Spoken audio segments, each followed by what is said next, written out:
Lição 9. Uma família nada perfeita. Texto áureo. Não erreis, Deus não se deixa escarnecer, porque tudo que o homem semear, isso também ceifará. Gálatas 6, 7. Verdade prática. Tudo o que os membros da família plantarem, colherão. Essa é uma lei universal de Deus que pode ser constatada na própria natureza. Leitura diária, segunda, Levítico 18:6, Deuteronômio 27:22, a proibição divina a respeito do incesto. Terça, 2 Samuel 13, 7 ao 11, a inocência de Tamar. Quarta, 2 Samuel 13, 5 e 6, a sagacidade de Jonadab. Quinta, Gálatas 6, 7 e 8, a lei universal da semeadura. Sexta, 2 Samuel 18, 5 ao 10, 1 Reis 1, 5 e 6, a rebelião dos filhos de Davi. Sábado, Mateus 26, 41, é necessária uma vida de vigilância e oração.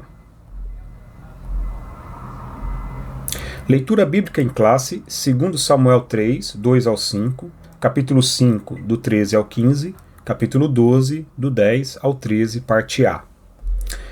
E a Davi nasceram filhos em Hebrom, foi o seu primogênito Aminon, de Ainoã, a Jezreelita, e seu segundo, Quileabe, de Abigail, mulher de Nabal, o Carmelita, e o terceiro, Absalão, filho de Maaca, filha de Talmai, rei de Gesur, e o quarto, Adonias, filho de Agite, e o quinto, Cefatias, filho de Abital, e o sexto, Itreão, de Eglá, também mulher de Davi. Estes nasceram a Davi em Hebrom. E tomou Davi mais concubinas e mulheres de Jerusalém, depois que viera de Hebrom. E nasceram a Davi mais filhos e filhas. E estes são os nomes dos que lhe nasceram em Jerusalém: Samoa, e Sobabe, e Natã, e Salomão, e Ibar, e Elisua, e Nefeg, e Jafia, e Elisama, e Eliada, e Elifelete. Agora, pois, não se apartará a espada jamais da tua casa, porquanto me desprezastes e tomaste a mulher de Urias, o Heteu, para que te seja por mulher. Assim diz o Senhor: eis que suscitarei da tua mesma casa o mal sobre ti, e tomarei tuas mulheres perante os teus olhos, e as darei a teu próximo, o qual se deitará com tuas mulheres perante este sol. Porque tu o fizeste em oculto, mas eu farei este negócio perante todo Israel e perante o sol. Então disse Davi a Natã: pequei contra o Senhor. Comentário, introdução. A despeito de ter sido um grande rei e líder em Israel, Davi não foi o mesmo como pai. Nesta lição, estudaremos as consequências que uma família pode sofrer quando os pais não assumem os papéis que Deus espera deles.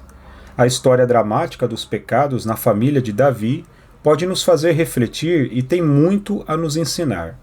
Veremos que essa família não era funcional e, por causa das omissões do rei, presenciou episódios de incesto, rebelião e morte. Tópico 1. O rei Davi e sua grande família. Ponto 1. Davi, o ungido por Deus. O livro de 1 Samuel mostra a decadência do reinado de Saul e o processo da escolha de Deus a respeito de um homem segundo o seu coração para assumir o lugar do primeiro rei de Israel. 1 Samuel 16:1. Assim, Deus levou Samuel à casa de Jessé, o belemita, pois ali havia separado o novo rei ungido de Deus, Davi. Nesse momento, a Bíblia diz que, desde aquele dia em diante, o Espírito do Senhor se apoderou de Davi. 1 Samuel 16:13. Ponto 2. Davi, o homem de Deus. O Espírito do Senhor operou poderosamente na vida de Davi. Não havia dúvida de que Deus o capacitara para desempenhar a importante missão na monarquia de Israel, reunificar a nação. Ao longo dos capítulos de 2 Samuel, constatamos que o rei Davi foi bem-sucedido em seu propósito. Paulatinamente, as tribos foram reconhecendo a sua autoridade real. 1 Samuel 2:4, 5 de 1 a 3. Assim, Davi unificou a monarquia e foi vitorioso em tudo o que o Senhor era com ele para realizar. Ponto 3. A grande família de Davi.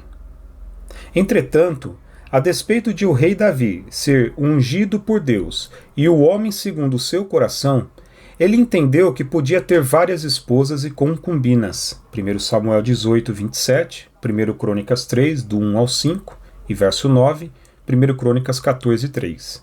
Naturalmente, com todos esses casamentos, Davi teve mais de 20 filhos. Ao ter tantos filhos e filhas, acabou caindo na displicência com eles. Ele priorizou apenas os assuntos do reinado de Israel como principal atividade, suas conquistas territoriais com muitas guerras, e esqueceu-se de que tinha famílias espalhadas em vários lugares. Seus filhos tornaram-se problemáticos em suas vidas pessoais. Tópico 2. Filhos e parentes na casa de Davi. Ponto 1. Tamar. Era filha de Maaca. Esta era filha do rei Talmai, de Gesur, e mãe de Absalão, e este, portanto, irmão de Tamar. 1 Crônicas 3:2. Uma mulher bonita e virgem. Sua beleza atraiu a Amnon, seu meio-irmão, o filho primogênito de Davi, com Ainoã. 1 Crônicas 3:1. Ponto 2. Absalão. Era irmão de Tamar, filho de Maaca, e terceiro filho do rei Davi. Nos capítulos 13 a 19 de 2 Samuel, sua história está registrada em detalhes. Seu nome tem a ver com paz, mas ironicamente sua história nada tem a ver com ela. Absalão assassinou Amnon, seu meio-irmão, conspirou e rebelou-se contra o seu pai, o rei Davi. Ponto 3. Amnon. Quando Davi ainda não havia assumido o trono de Israel, mas já era o escolhido de Deus para reinar, casou-se com Ainoã e gerou Amnon. 1 Samuel 3:2. Feito homem, entre outros irmãos nascidos, Amnon demonstrou ser desajustado emocionalmente e dominado por paixões carnais. Foi por causa desse comportamento que ele se apaixonou doentiamente por sua meia-irmã, Tamar. Amnon ficou doente de angústia e de desejo incontinente por ela, e por isso não comia nem bebia, totalmente dominado por essa paixão e ao mesmo tempo desconhecida por Tamar. 2 Samuel 13:2. Ponto 4. Jonadab, um conselheiro do mal.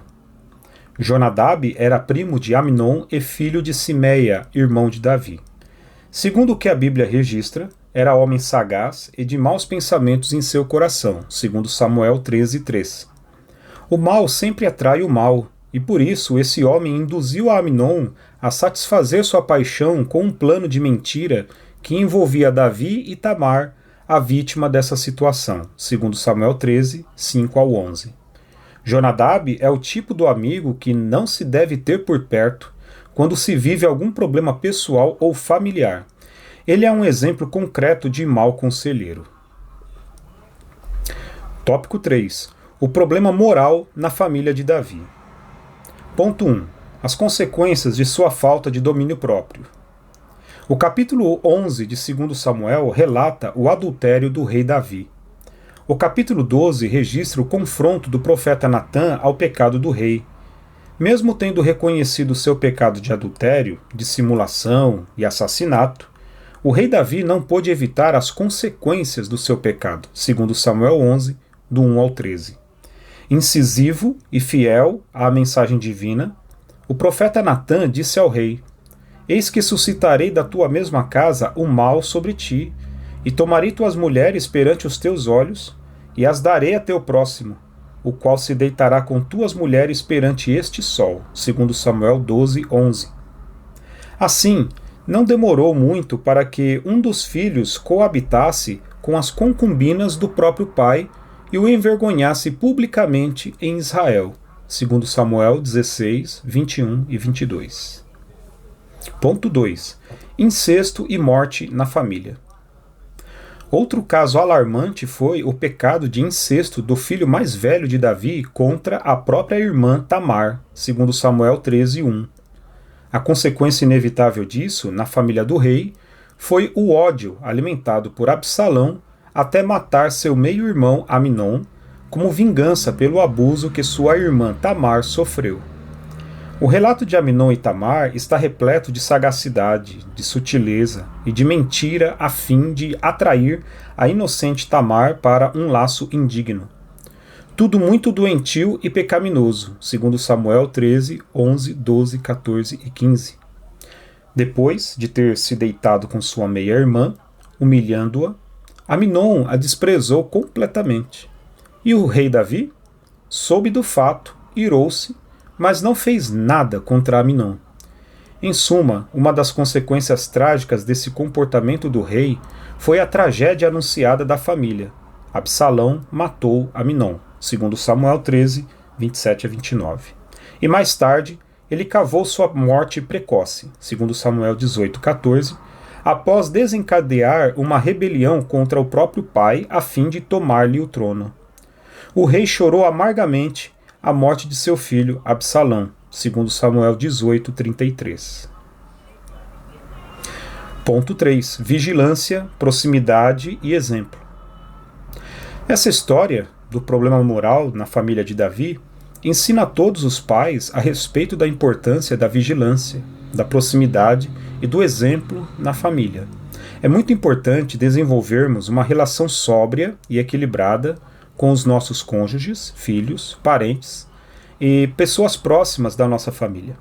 Infelizmente, não estamos livres de deparar-nos com problemas morais difíceis na família. Por isso, é preciso que os pais façam a sua parte, acompanhando de perto o que acontece nos lares. Sobretudo, fazendo isso por meio do exemplo de quem busca viver para a glória de Deus dentro de casa. 1 Coríntios 10, 31. Conclusão. Vimos que a família do rei Davi era disfuncional, o que trouxe problemas de longo prazo para toda a família. Por isso, é preciso cultivar os valores da palavra em nossos lares, que os pais exerçam seus papéis em casa, transmitindo esses valores e acompanhando de perto os seus filhos, que os cônjuges tenham um relacionamento que traga equilíbrio e segurança aos filhos. A vida cristã em família é a maior prevenção contra os desajustes da atualidade. Amém.